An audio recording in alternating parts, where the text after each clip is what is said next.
What's going on, guys? The spacer came in for the rear wheel, so we're gonna get that installed and then hopefully get the clutch cover installed with the chain. So that's all coming up right now on Saturday's Wrench. Welcome to Saturday's Wrench. Wrench-a-dee-roo. Aye, foos. So what we're gonna do here is get this clutch ball, this number 10 little ball bearing here. It kind of sits just right up in this mechanism right here.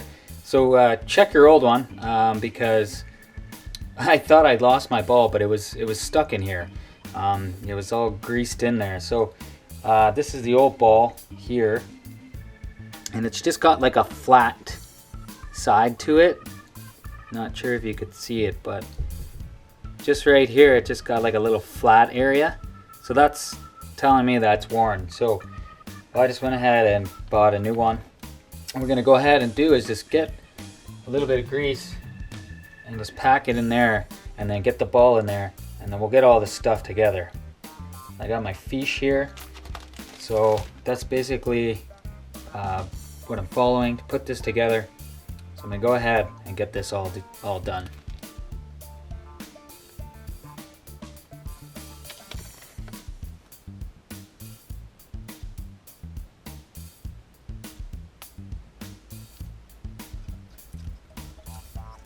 So this little mechanism has a little groove on it, and it corresponds with the groove right there in the case. So yeah, this actually goes together first, and then this sticks through the case. Some grease on the back end of it. And then I'll stick it in, and you can see the little groove on here, and that just goes in the case.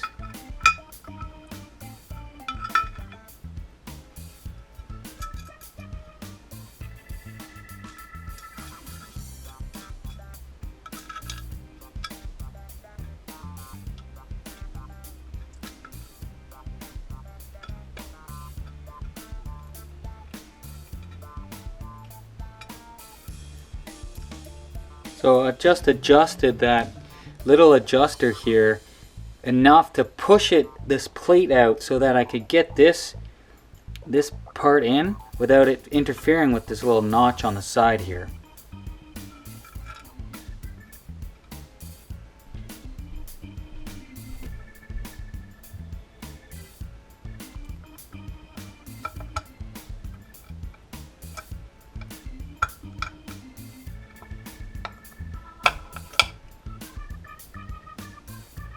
Gonna pack it up with some grease.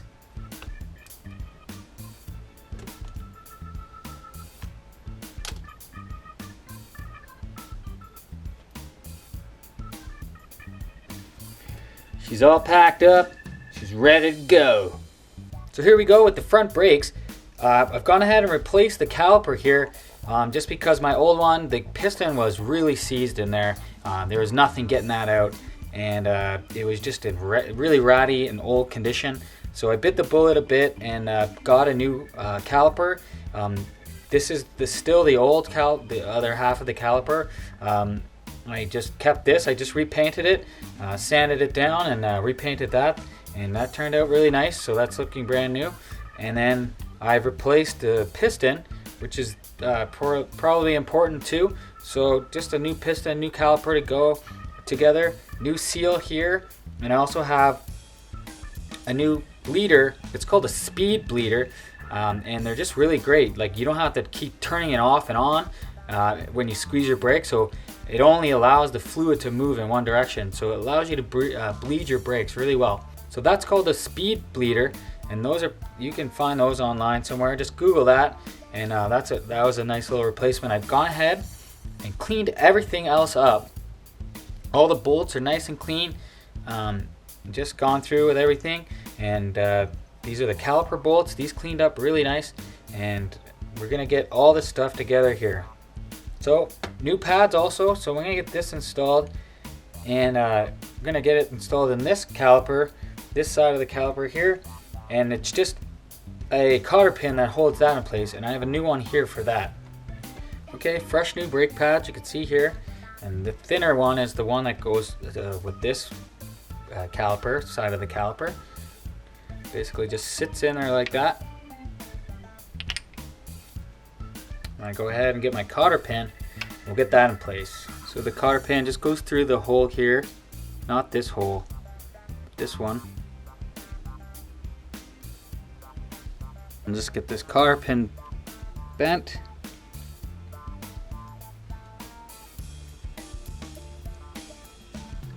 And all that's really doing is just holding this brake pad in place. So now that won't slip out of there. So that's all ready to go. We'll start working on this caliper here. What I need to do is install this new piston seal into the groove that sits in there. You could see it right there. But what I'm going to go ahead and do is just get a little bit of brake fluid just to lube it up a bit, and just to get everything kind of just wet a little bit wet. I'm just trying to get brake fluid in the groove and around, just kind of get a little bit of lube on there. It just needs to sit in that little groove there. There we go. So you can see that there. That's just slipping. That's just sitting right in the groove there. And I'm just going to get a little bit of brake fluid on the actual piston itself. Get a little bit of lube on this. Just wipe it off the face. And you can see there's like a little indent. And I believe that sits at the back of the caliper. I'm going to go ahead and take a guess that this little indent here goes towards the brake pad, and the flat side goes towards the back, because on the fiche it just shows a flat side going towards the back. So I'm going to go ahead and just do that. And just make sure you're careful with the brake fluid, because you don't want to get any of that stuff on any painted surfaces, because that will eat through your paint. So just be careful with that. So I'm just wiping my hands, make sure I don't have any paint on the caliper. Or sorry, I don't have any brake fluid on the caliper. So now we got these brake pads in place and the piston in place and the seal, which is really great. And we can go ahead and get this installed on the arm here.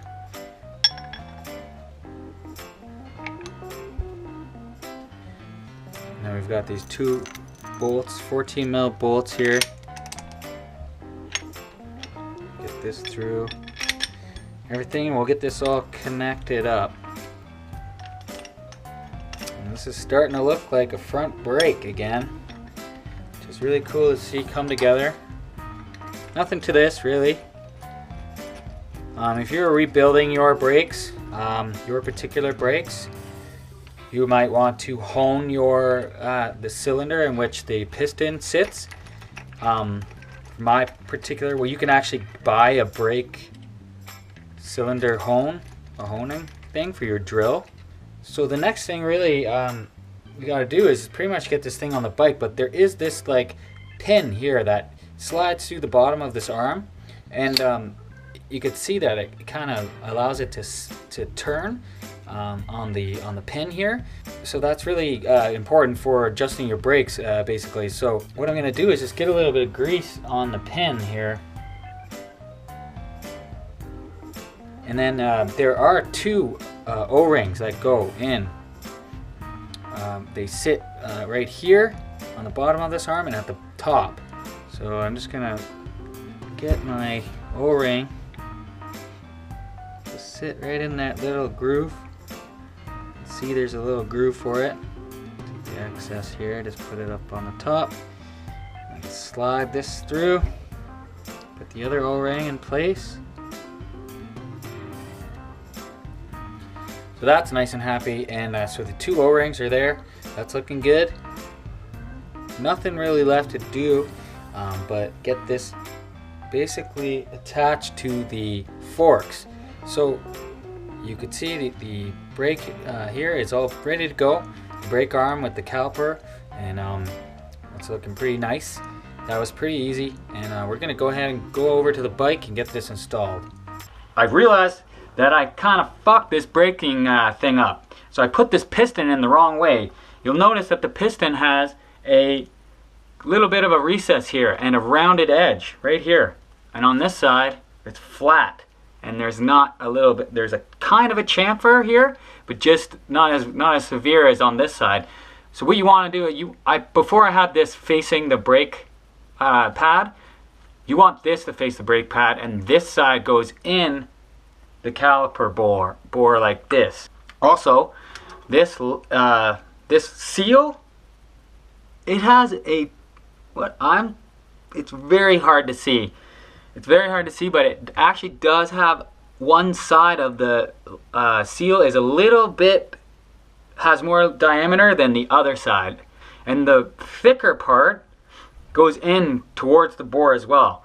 Yeah, it was a little bit of a mess, so I had to go ahead and squeeze all that out. So yeah, so make sure when you're doing this, you don't do it how I did it originally. You want to make sure the flat side of the piston is facing the brake pad. Alright, I'm going to go fix this up and we'll get it on the bike. Also, just another little tip from good old Bush. Man, I have to say, you got to check that guy's shop out. He's just been helping me out a lot. I email him like weekly, and he just like answers all my questions. What a nice fellow. So Jeff, again, thanks for all your help and all your guidance. You've been a really big part of this build. So cheers for that. So check out Bush's Garage again. That guy is, he knows so much about motorcycles. It's insane. So another little tip that he shared with me is that before you put the, you want to coat everything with brake fluid, the piston and the seal here, and then pour a little bit of brake fluid in the bottom of the bore, like maybe a couple millimeters, and then loosen the bleeder just a little bit. So when you slide in the piston, a little bit of air and maybe a little bit of brake fluid will come out, but it'll help. It really just like really will help you bleed your brakes later when you go to install this on the bike. So that's a nice little tip from Bush. Thanks again, buddy. So I'm going to go ahead and do that, and we'll get this caliper installed finally on the forks.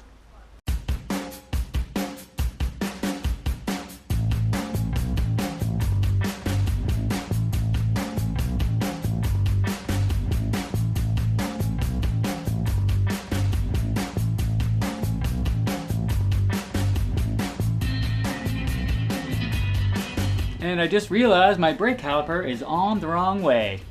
Cool.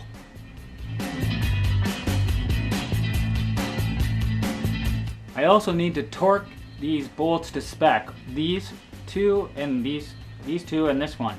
As you can tell, this is an aftermarket bolt here. It's an Allen head. I lost my bolt here, and this was the replacement that I came up with. The torque spec on the top bolts here are 8 to 9 foot-pounds.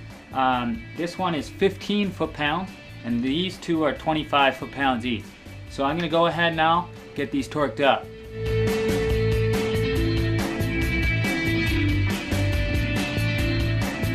Of course, I also have to consider the front fender. Now, this is the original front fender, and I'm going to be cutting this down just because I just think it's pretty ugly. So I have to kind of mount it just a little, just to see kind of where I want to cut it. So I'll just draw out with marker and cut this, but I'll do this at probably a different time. I still need to clean this up. I got to clean this chrome up and de-rust it and all that stuff. But this will be chopped probably around here, and maybe I'll probably leave the back, but we'll see. Because I had a problem with my other motorcycle with a lot of rain and stuff getting kicked up on the engine and all the electrical. So you don't want to cut this too short at the back, because it really just protects all your electrical stuff. My other bike is cut pretty short, and I ran into a lot of problems with water when it did rain, getting all up in that under the tank there. So you really want to keep that in mind. So with that in mind, I'm gonna kind of just take a marker and mark this off. I'm not gonna do it in this episode, just cutting it and everything, but that'll be a future episode. But I just wanted to let you guys know that it's on my mind, and I have to figure that out still. So I want to show you guys something that's been going on with my rear sprocket. Now, this is the original sprocket they sent me. Sprocket Specialist sent me this original sprocket. Now, it's too thin. You could see that here. It's been machined down to the 520 thinness or thickness throughout the whole body, and that was a mistake. So what they did was send me this spacer here, and I just tried to get that on the bike, and it didn't fit. So the reason why these episodes have been taking so long to get out to you is because I've been waiting for this sprocket issue to be resolved, and it's been a little frustrating, I'll be honest with you. And so they sent me this spacer here, and this spacer was too thick. Now when I put it up against here, they wanted me to put it behind the sprocket. First of all, see these grooves? The T-shape on the drive pin here fits inside there like that. And see that? So it doesn't, this helps it so it doesn't turn like that. I don't see any grooves in here, so the T thing is just going to sit in there and give it potential to spin out of place, and that's not safe. And then when I put these two together like this, I couldn't get the circlip in the washer on the hub, so that was just not fitting at all. So that was 2 or 3 weeks ago. So then I called Sprocket Specialist, and they agreed that the machining was improper, and that they were going to send me a new sprocket with the 530 body and then just the teeth machined down to the 520, which is this. This is what they sent me. Does this look like this to you? No. What I paid for was for it to be lightened and anodized, and it's neither of those things. So what I'm going to go ahead and show you is that, well, I have to try and get this to fit on before I send it back to them again. So it's been a lot of waiting. This part got held up at the border for 3 weeks, and it's just been a lot of waiting, and it's frustrating. So these are the kind of things that are going to occur during a build. So I'm trying to be as patient as possible, but it's pretty hard because this little guy is holding up a lot of things. I can't get the wheel on, I can't get the chain on, I can't get the clutch cover on, I can't get the clutch wire in place, I can't get the exhaust on, etc., etc. So I'll get this sorted out eventually. I gotta ship it back to them. It's gonna take another 3 weeks, and it's eating into my summer hardcore, and it's very frustrating, but it's gonna get sorted out eventually. So I'm gonna go ahead and see if this fits first of all before I send it back to them, and then I'll show you that. I'm just gonna do a little test with the caliper here just to see. So this is the 520 sprocket they sent me, and it's like 6.29, getting 6.29 on here, about that, 6.2, 6.29. Then let's see the teeth on their second 520. Yeah, about the same, just a little under. Yeah, but look at that, it's the same, 6.29. So that's good. See, the inner of the body diameter is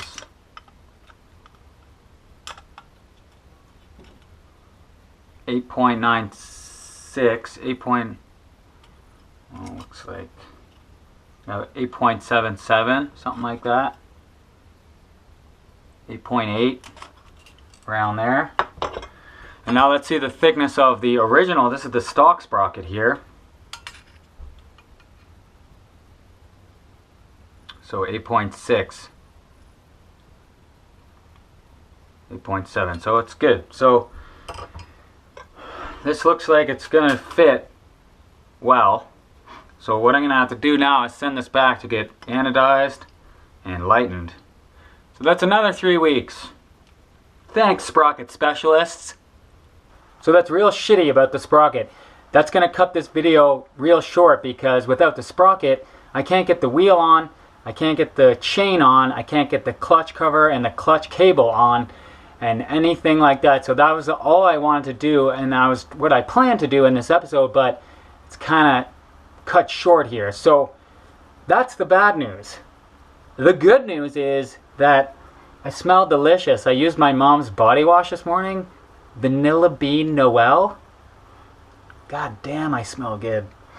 So sorry this video took a little bit longer than usual, and that's the reason, because of that sprocket. So that's held up things a little bit. In the meantime, I've gotten the throttle cable installed, and I want to show you that because that took me a little bit more than I bargained for. So I have some tips for you if you're installing a throttle cable with the VM30 carbs or any kind of Mikuni VM carbs. I have a lot of advice for you. So I figured it out. It took me three cables to figure this out. I know the vets are probably laughing their asses off, but it's a tricky thing to figure out. But I have some advice. So I'm going to show you what I have done on the bike, and then this is going to wrap this episode up. So let's go check out that throttle cable real quick. So here's my throttle assembly here. You could see that I have everything hooked up and it's working really nice.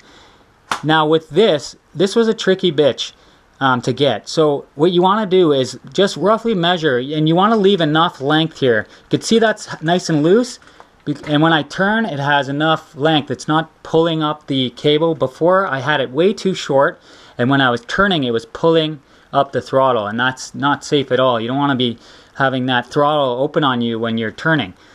So then what I did was trim back the coating. I roughly measured the amount of length of wire that I needed exposed. Then I trimmed back the coating. Then I put on my rubber boot, and then I put on at the end of this wire there's a little metal sleeve that fits over the coating. I crimped that in place, and then I welded on the little metal kind of ball thing that sits in the throttle assembly here. So that just attaches to the throttle thing, and that's what pulls your wire. But I was under the impression that this needed to be tight before, and that's not the case. So that was a little mistake on my part, but it took me a few times to learn that. But now it's nice and springy, and both carbs are pulling up at the same time, and I'll show you that, and that's important. Alright, so we're sitting on the back of the bike now, and you can see the two slides in here. Now, I got a really good tip that you can put popsicle sticks in there and slide them in around at the same length, and then pull the throttle, and you can see when the popsicle sticks moved. I personally just did it by eye. I just kind of reached back and then I looked down and I could see. But you could see when I pull the throttle, the slides are moving at the exact same time, and that's what you want. And I'll show you right here is a cable an adjuster for your. You could pull this, you could twist this out. See, when I'll twist it back in and show you. When I first assembled the cable, you could see that see how that left or the one on the right just moves up a little bit first, and that is no good. You definitely don't want that. So what you do is just twist this out. Some people don't know this. I had to go online. I didn't know this. So you can adjust this length of this cable here. See, it's still a little bit. You can see now they twist it a little bit more.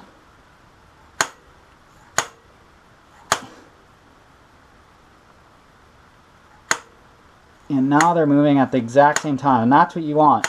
So that's really something I learned, that I thought I'd pass it on to you guys, because I feel like not too many people know about that adjuster up there, and really simple. So don't untwist this. You want to keep that. You want to keep that tight, but just this little rubber thing. That's you can adjust this. Just turn it left. You just unscrew it clockwise or counterclockwise, and that'll adjust the length on this one. And this is the one usually you need to adjust, because there's more. This cable on the right here is a little tighter because it has to swing inside the engine. And so yeah, that's just a little thing that I learned, and I thought I'd pass that along. So I'm happy with this. I'm gonna cover up these bad boys, and I'll show you now where I put the split where it's sitting, so that you could use that for reference if you want, because I looked up a few pictures online. So here you could see that my splitter is just right here. I looked at a bunch of pictures online, and that's where it seems to be the general place that people put it, underneath the coil, where the coil bracket is here. So and that's all good. So my wire loom is going to be coming up through this this section here, and the cable will just sit underneath, and that's looking pretty good. And don't forget to lube up your cables before you do this assembly. It makes it a lot easier to do, because if you have to lube them up, then you have to take everything apart. So before you go ahead and install this, make sure you lube this up, get some cable lube, and you definitely want to lube these up, get some lube in there, because they come dry from the factory, and you definitely want to do that. So that's a good tip, and this is just working out perfectly, and I feel a lot better about this after doing it 3 times. That's okay, everybody screws up, right? But I thought I'd pass on the advice to you guys. So that's gonna wrap this one up. Sorry, a little bit more of an explanation video. You saw what I did with the brakes. The brakes also, I haven't finished cooking those up. I ran into a problem with the line. I did not feel like those were safe. I was having some problems with the components that were the fittings that were fitting into the end of the line, and I didn't feel like they were sitting in there perfectly, so I sent those back to Revival Cycles, and they're going to assemble those for me. They said there might be a problem with the fittings, so they're going to replace the fittings and assemble the line. I mean, it's a good product, and a lot of people have luck with it, but I think some people had some problems with it. But I will say this about them: they are very helpful guys, and they were totally cool about me returning it and fixing it for me, and took no problem at all. So that's another little wall that's off back in Austin, Texas. They sent the lines, and they're going to assemble those, so I haven't quite got the brakes ready yet. But in the meantime, also, I have my front fender soaking in some Metal Rescue. Going to get rid of some of that rust that's been pitting, but it's cleaning up really nice. I cut it down, and it's looking really smooth. So where am I at? Sprocket is back in Utah getting lightened and anodized. I should expect that in, I don't know, 3 weeks or so. Brake line is off, getting assembled. I should expect that within 2 weeks. In the meantime, can't really get the wheel or anything on until that sprocket shows up, and I can't get the front brake on until I clean up that fender and get the brake line attached. After I get all that stuff, I'm going to start wiring this bike up, and I'm really excited to show you guys the wiring diagram I came up with. I've sent it off to a few technicians and got the thumbs up to get on the go-ahead with the wiring. And I've learned a shit ton in the meantime while I've been waiting for this sprocket, and I'm real excited to bring you guys a nice explanation of my particular wiring diagram, and just go through the wiring process. I was really intimidated at first, but after doing some research, I learned a lot, and I'm excited to share that with you guys. So that's all coming up on a future episode of Saturday's Wrench. I might start on the wiring sooner than you think, so you might see a wiring video coming up in the near future. Again, thanks for all your support, thanks for watching, and don't forget to get out there, get those projects done, and wrench it up, guys. Until next time.